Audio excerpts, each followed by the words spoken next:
हर खाने के बाद पेट का फूलना, पेट में गैस का बनना, अजीब सी बेचैनी का रहना और दवाइयों के इस्तेमाल से भी मैदे का ठीक ना होना, इसकी एक वजह सीबो, जिसको हम स्मॉल इंटेस्टिनल बैक्टीरियल ओवरग्रोथ कहते हैं, हो सकती है। ये काफ़ी ज़्यादा कॉमन है, लेकिन इसके बारे में ज़्यादातर लोगों को नहीं मालूम। मेरा नाम डॉक्टर अतीक है और आज की वीडियो उन लोगों के लिए बहुत अहम है जिनको अक्सर पेट के अंदर दर्द का, पेट के अंदर गैस का या बदहजमी का प्रॉब्लम रहता है। इस वीडियो के अंदर हम बात करेंगे कि सीबो क्या है, सीबो की अलामात क्या होती हैं और सीबो की तशखीस हम कैसे कर सकते हैं और कौन सी ऐसी दवाइयाँ या कौन से ऐसे कुदरती इलाज हैं जिनकी मदद से आप सीबो को ठीक कर सकते हैं। SIBO basically small intestinal bacterial overgrowth होती है, यानी जो हमारी छोटी आंत होती है उसके अंदर बैक्टीरिया की तादाद जो है वो ज्यादा हो जाती है। फायदेमंद बैक्टीरिया कम हो जाते हैं, नुकसानदेह बैक्टीरिया हमारी आंतों के अंदर ज्यादा हो जाते हैं, जिसकी वजह से फिर पेट के अंदर गैस का, पेट के अंदर दर्द होने का, बदहजमी का, मरोड़ वगैरह ये सारे मसाइल होते हैं। वजूहात की अगर बात करें तो जो सबसे ज़्यादा कॉमन है वो एंटीबायोटिक्स का ज़्यादा इस्तेमाल है, यानी जो जरासीम को किल करने के लिए हम दवाइयाँ इस्तेमाल करते हैं। हमारे यहाँ कॉमन प्रैक्टिस है कि लोग गले की खराबी या छोटी मोटी इन्फेक्शंस के लिए एंटीबायोटिक्स का डॉक्टर के मशवरे के बगैर ही इस्तेमाल करते रहते हैं, क्योंकि ज़्यादातर वायरल इलनेस होती है। लेकिन इन दवाइयों के इस्तेमाल की वजह से आपकी जो आंतड़ियाँ हैं उनके अंदर बैक्टीरिया का जो बैलेंस है वो ख़राब हो जाता है। दूसरी वजह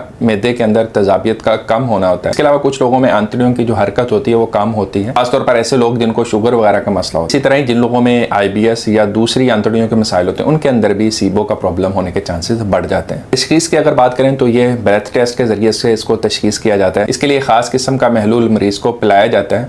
उसके कुछ घंटों के बाद उसकी सांस के जरिए से गैसेस का एनालिसिस किया जाता है, जिससे फिर ये पता चलाया जा सकता है कि आपकी छोटी आंत के अंदर बैक्टीरिया की मिकदार ज्यादा है या नॉर्मल है। इलाज की अगर बात करें तो सीबो का ट्रीटमेंट एक खास किस्म के एंटीबायोटिक से किया जाता है, जो कि आप अपने डॉक्टर के मशवरे से इस्तेमाल कर सकते हैं। इसके अलावा लो फूड मैप डाइट का इसके अंदर काफी फायदा देखा गया है। लो फूड मैप डाइट के बारे में मैं एक तफसीली वीडियो बना चुका हूं, जिसका लिंक मैं अभी डिस्क्रिप्शन में भी दे दूंगा। लो फूड मैप डाइट का जो बेसिक प्रिंसिपल होता है उसमें आपने जो गैस बनाने वाली ज्यादातर ग़िज़ाएं जैसे कि दालें होगी, चने, लोबिया वगैरह, या फिर गंदम से बनी हुई प्रोडक्ट्स या फिर दूध वाली जो प्रोडक्ट्स होती हैं, इनका इस्तेमाल कम करना होता है। फ्रेश सब्जियों का और गोश्त का इस्तेमाल आपने करना है। चावल आप मुनासिब मिकदार में इस्तेमाल कर सकते हैं। अगर आप अपने डॉक्टर के मशवरे से एंटीबायोटिक का इस्तेमाल करते हैं, लो फूड मैप डाइट लेते हैं, तो ज़्यादातर लोगों में सीबो का प्रॉब्लम सॉल्व हो जाता है। इसके अलावा खाना खाने के फ़ौरन बाद ना लेटें, ज़्यादा मसनूई मीठे वाली चीज़ें या मीठे वाली चीज़ें उनका इस्तेमाल कम करें, हल्की फुल्की वॉक हर रोज़ करें और दिन के अंदर कम अज़ कम 8 से 10 गिलास पानी पिएं और हाई फाइबर डाइट जो है उसका इस्तेमाल करें, तो वो भी आपकी आंतड़ियों के लिए काफ़ी फायदेमंद होता है। अब में से कितने लोगों को इस बीमारी के बारे में पहले से मालूम था,